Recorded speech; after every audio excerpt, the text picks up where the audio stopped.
Wow, that's a great question. Um, I started my first newspaper when I was in fourth grade.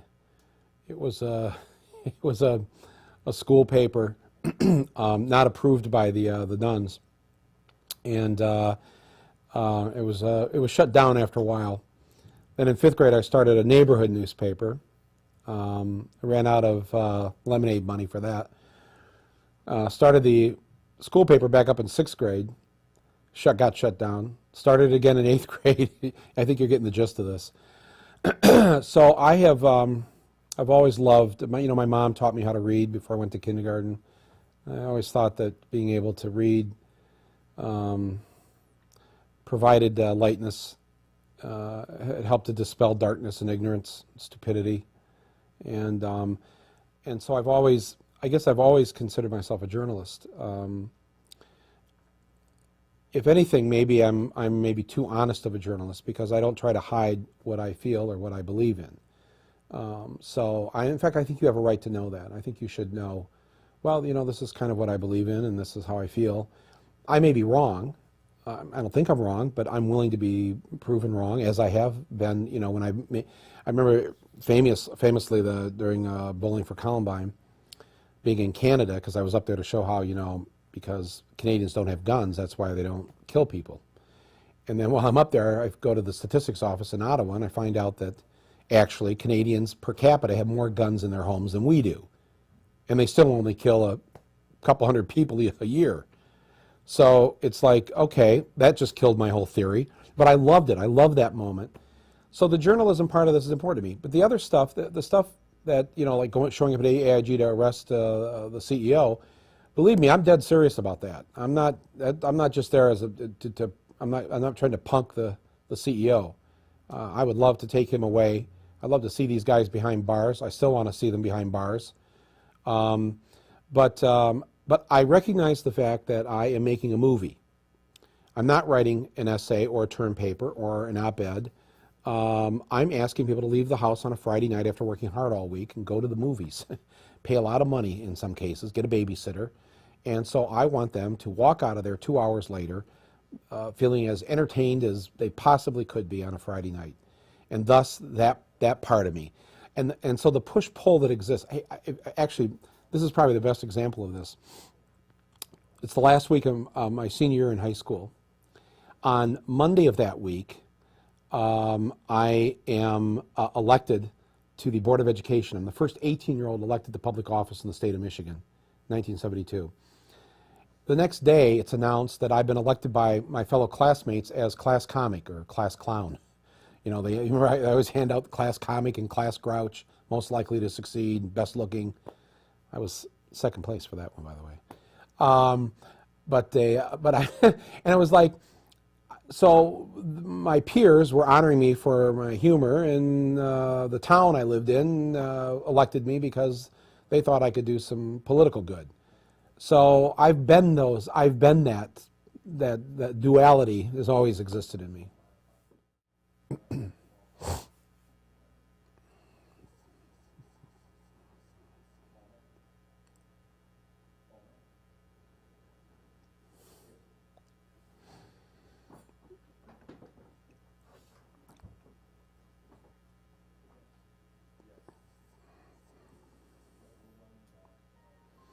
Oh no, actually, just the opposite. I think most Christians I know are fed up with their religion being hijacked by the religious right, by hateful people. Most people I know that grew up believing in Jesus and believing in the teachings of Jesus, they believe in the real teachings of Jesus, the things that said the first shall be last and the last shall be first, and we'll be judged by how we treat the least among us, that we're to love our enemy, we're to do good to those who persecute us. I mean that got replaced a number of years ago, and it turned into we're going to be in charge of women's uteruses. If you happen to love someone of your own gender, you're going to hell. All this stuff that's just totally asinine.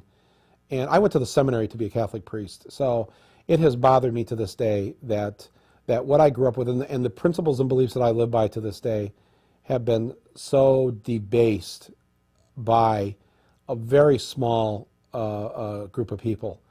And I honestly, truly believe that if old JC was here today, I just don't think he'd be part of a hedge fund. Just a wild guess. Yeah.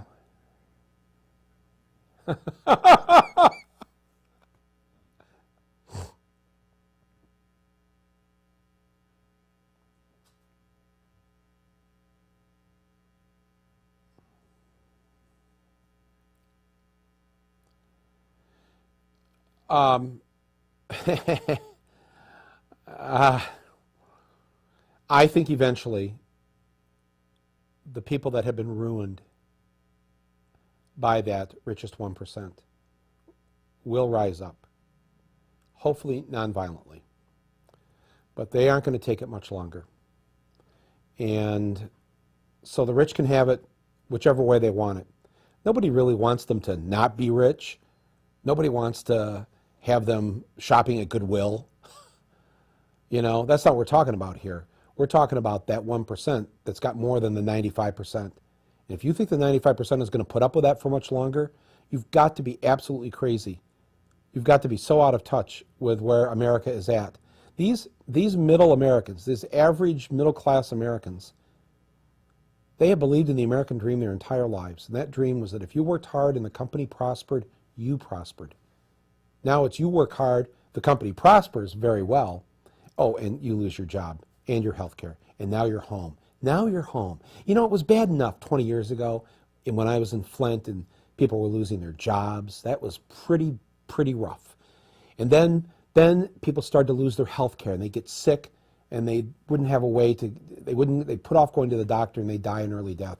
But now to put people out of their homes, really? Really, Citibank? I mean, really? Chase Manhattan? Really? You think you're going to get away with that? Really?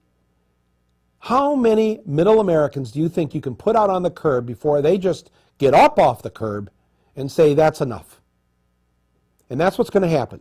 So, you know, I just feel like I'm just this guy again who's trying to warn people, like I did 20 years ago about General Motors when I made my first movie, like I did, you know, before the war began, that there weren't going to be any weapons of mass destruction, and I was vilified for that. And now here I am just whistling in the wind again. So, you know, so what, I guess. I don't know. Hey, man, thank you so much. And I'm sorry we had so little time. There's a log jam up the internet superhighway here. All right, dude. Thanks so much. Bye-bye.